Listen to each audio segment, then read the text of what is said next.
Okay, hello chemistry students, Mr. Kirsten here. So today we're going to be talking about electron configuration, noble gas configuration, orbital diagrams, valence electrons, and dot structure. Now we did define all of those things in the previous notes video, but today is just going to be all about practice. How do you do this? What's going on? For instance, by the end of today, you should be able to do a question like this, okay? Like this could be a question on your test that's coming up later in the week, right? So how do you do these things for any element on the periodic table, okay? So let's dive in here with just a couple of reminders. So when you write an electron configuration, the first thing you want to do is figure out how many electrons there are, right? And keep in mind, a configuration is basically where in the atom are the electrons living, right? We know the electrons are in the hotel, but what floor are they on and what room are they in, right? So number one, figure out how many electrons there are. And remember, number of electrons is the same as the number of protons. So it's always good to have a periodic table. So for instance, chromium's atomic number is 24. That means 24 protons. That means 24 electrons. So I would have 24 electrons to place for chromium, okay? Now, next guiding principle is the Aufbau principle, which states that electrons fill the lowest energy orbital first. And you do have this handout linked above. So for instance, the 1s is the lowest, then the 2s, then the 2p, then the 3s, right? If you go into a hotel and there's an open room on the first floor, why would you walk up 3 flights of stairs and go to a room on the 3rd floor, right? So that's the Aufbau principle. Remember that when you do an orbital diagram, orbital diagrams are boxes. So this represents an orbital like 1s, 2s, 2p. And electrons in those orbitals are represented by arrows. Up arrow is a spin up electron. A down arrow is spin down. The Pauli exclusion principle states that the maximum number of electrons can be in one orbital, one box, is 2, and they must have opposite spins. And then Hund's rule states that that electrons will fill equal energy orbitals with 1 electron each before any orbitals will have 2 electrons, right? So if you got 3 rooms on the floor, people are going to go 1 in the first room, 1 in the second room, 1 in the third. You're not going to double up until you have to. Okay, so let's do this. Let's practice a little bit. Let's do an electron configuration for, how about something in the P block? Let's do oxygen, okay? Let's do the electron configuration for oxygen, okay? Do I want to write with that pen? Maybe not. Do I have a black pen that's not so big? Yes, I do. Let's use this. Okay, so oxygen. Okay, let's do the electron configuration for oxygen. How many electrons do I have for oxygen? 8. Okay, so I'm going to have to place 8 boxes, right? Now, I've got a little handout here, and let's do oxygen here, and let's do an orbital diagram for oxygen. Okay, now remember the lowest energy orbital is 1s, so let's label this 1s. The next lowest is 2s, and the next one is 2p, okay? Heck, why not? Let's go crazy. Let's label some of the rest of these. Next is 3s, then 3p, then 4s, then 3d, then 4p. Okay, so again, we're going from lowest energy to highest energy, right? Okay, so oxygen. I've got 8 electrons to place. Where's the first one go? It goes in the lowest one you can have, the 1s. So that's a little up arrow in the 1s. Okay, where does the next electron go? Well, he doesn't really want to share a room here, but going up to the 2nd floor would be hard, so we're going to put a down arrow there. Okay, so now the 1s is filled.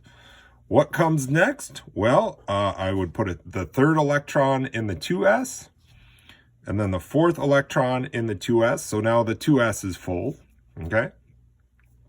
Now, next up is the 2p. So here's electron 5, all right? Now, notice the 2p's are all the same energy level, okay? So this orbital is the same energy level as this. So I can just put an electron there without doubling up, okay? Now, how many I got? 1, 2, 3, 4, 5, 6. I've got 2 more to place. So I'm going to go here, right? So I've now got 3 electrons in the 2p. And I've got 1 more electron then. So I do have to start doubling up. So we'll double up there, okay? Double check 8 electrons. 1, 2, 3, 4, 5, 6, 7, 8 electrons. Now let's write out this configuration, okay? In the 1s orbital, I have 2 electrons. So I'm going to put 1s2. In the 2s, I also have 2. So I would write 2s2, okay? And then in the 2p, I have 4. So I'd write this as 2p4, okay? Now, on Canvas, I can't, when you write an answer, you can't write subscripts or superscripts. So if you were to, this is how you would write it on paper, but on Canvas, you would write this as 1s2 space 2s2 space 2p4, okay?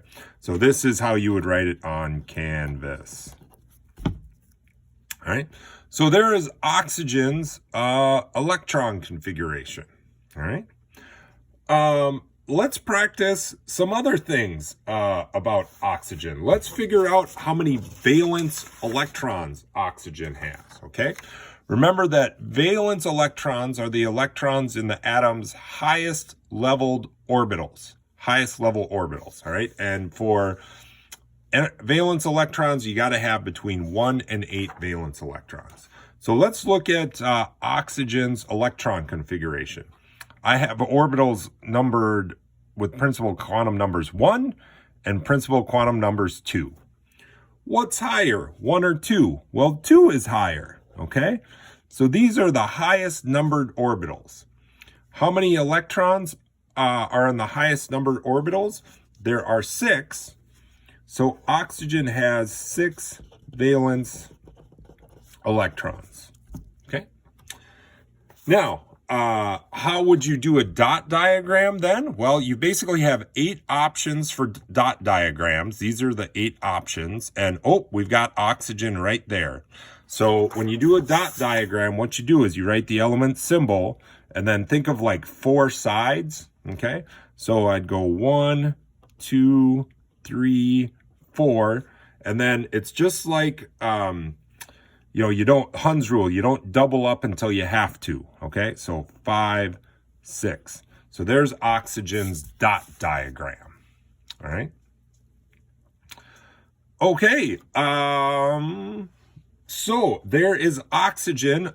Let's do another example here before we get to the vanadium and krypton examples, okay? Okay, let's do, what do I want to do? Let's do silicon here, okay? Let's do Si. So let's practice the electron configuration for silicon, Si, okay? All right, so silicon, how many electrons do I have to place? 14, all right? So I've got 14 electrons to place, right? Okay. Okay, now after a while, you start getting good at this, right? So 1, 2, right? That guy's fills. 3, 4, and then I've got 6. So 4, 1, 2, 3, 4, 5, 6. So I've placed 10 electrons. Okay, so I've placed 10 electrons. So far, I've gotten to neon. I've got 4 more to go to get to silicon, right? Okay, the 3 is lower than the 3s is lower than the 3p, so I got to fill that guy up first. And then 3p, 13, electron 13, electron 14, okay? So silicon's electron configuration would be 1s2, 2s2, 2p6, 3s2, 3p2, right?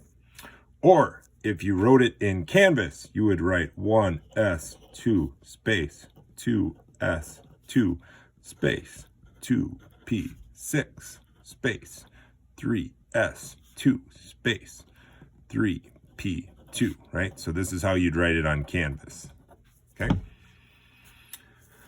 Okay, so that's the electron configuration, all right? Now, before we go on, I want to show you a shortcut here. So one of the things we've talked about was noble gas electron configuration, which is a shortcut, all right? So here's what I want to do. I want to write the noble gas configuration, okay? So what I'm going to do is for silicon, I'm going to look at silicon and then I'm going to start going backwards until I hit a noble gas. All right. By backwards, I mean smaller. Okay. So neon is the noble gas that's smaller than silicon. So I'm going to write neon in brackets here. All right. Now, neon's electron configuration ends in 2p6. So by writing Ne in brackets, I can essentially not write this part. So neon in brackets is like a shorthand for this. So 3s2, 3p2. So that's noble gas electron configuration. You go back to the previous noble gas, you put that noble gas in brackets, and then you continue on like normal. All right.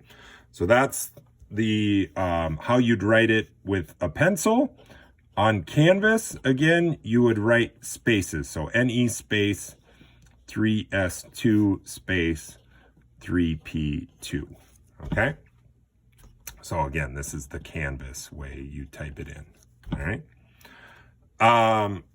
Okay. How many valence electrons does silicon have? Well, the highest numbered orbitals are 3s. How many electrons are in the 3s? Well, there's 2 s's and 2 p's. So electrons with the quantum number 3, there's a total of 4 of them. So silicon has 4 valence electrons. Okay. And so its dot diagram would look like this. 1 dot on each side. Okay. All right. Excellent. Excellent. Excellent. Okay. Now, Mr. Kirsten, this is hard. Are there any tricks? Why, yes, there are tricks. Okay. So technically we don't get this till chapter 6, but, this is a really good way of double checking your electron configuration, okay? This is the S block, okay? This is the D block, this is the P block, and this is the F block. Now, if an element is in the S block, its electron configuration will end in S something. If it's in the P block, it'll end in P something. If it's in the D block, it'll end in D, etc. Okay. Now, let's look at oxygen here for a second. So here is oxygen, right? And let's look at its electron configuration. Okay. Now you'll notice oxygen is right here, and it is in the P block. And you'll notice that oxygen's electron configuration does in fact end with a P. But what else could we determine here? Notice that oxygen is in the second row. We call it the second period, right? And also, oxygen's electron configuration ends with the quantum number 2, all right? Also notice that oxygen is in the 1, 2, 3, 4th column of the P block. And therefore, oxygen's electron configuration ends in 2p4, okay? And this works for all elements, well, almost all elements. If an element is in the S block or P block, its electron configuration will end in an S or a P, and the row number or period is the same as the energy level. By energy level N, we mean like the principal quantum number, right? Like the big 2 here, all right? Now, that works perfect for the S block and the P block. For the D block, it's not quite as good. For instance, let's look at nickel here. Nickel's electron configuration, it's the one that's highlighted here. If I did the arrows, this is what it would look like. And notice there are 8 electrons in the 3D orbital here. Now notice nickel is in the 4th row, the 4th period, but its electron configuration ends in 3D. So you can use this trick, but you just have to know that for the D block, the row number -1 is the energy level. So for nickel here, it's in the 4th period, but its electron configuration ends in 3D. For palladium here, it's in the 5th period. Its electron configuration would end in 4D. For platinum, it's in the 6th row. Its electron configuration would end in 5D. So it's always off by 1. And the F block is off by 2. But all elements, whatever column number it's in the block, is the number of electrons in its last sublevel. So again, nickel's electron configuration would end in 3D8 because it's in the 1, 2, 3, 4, 5, 6, 7, 8th column of the D block, so D8. All right. So if you didn't get any of this, that's fine. But if you did, it's a super awesome shortcut to double check all your electron configurations. And it gets more and more useful the bigger the element gets. Okay. Alrighty, folks. So the time has come. Let's do the electron configuration practice here. Let's do vanadium. Okay. And then I'm going to have you do krypton by yourself. All right. So vanadium, let's get rid of this piece of paper and let's do another one here. Let's write vanadium's electron configuration. Okay. All right. Where is vanadium? V. Vanadium's right here. How many electrons do I have to place? I've got 23 to place. All right. So let's get to work. Vanadium, right?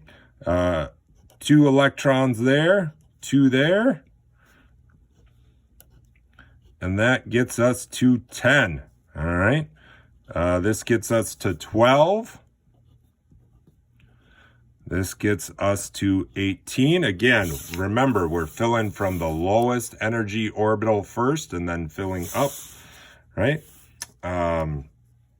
Okay, so now notice here, 3p, I've now gotten to argon, right? How do I know that 3p6 is argon? Well, 3rd row, 6th column of the p block, that must be argon, right? So 2 more electrons. Now I'm to calcium, right? 4s2 would be calcium, and then vanadium 1, 2, 3. 1, 2, 3. Okay?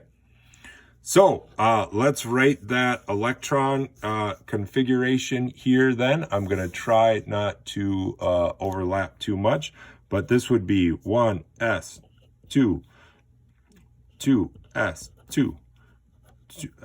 Sorry, here, let's do the regular notation first.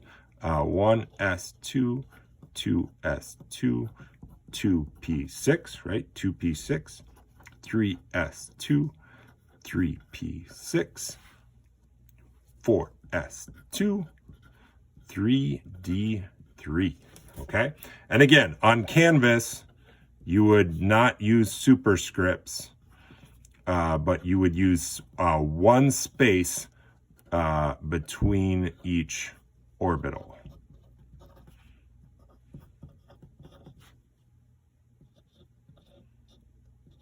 Oops, not a superscript. 3D3. Running out of room there. Okay. So that's vanadium's electron configuration. Should we write this down here? Okay. Here we go. Well, we already wrote it here. Well, let's write it again. Okay. Here we go. So we've got one. I'll write this the way you should enter it in Canvas. Okay.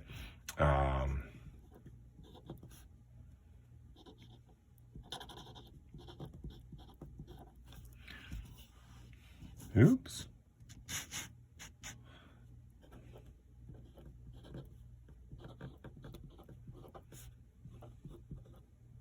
That's a space, 3D3.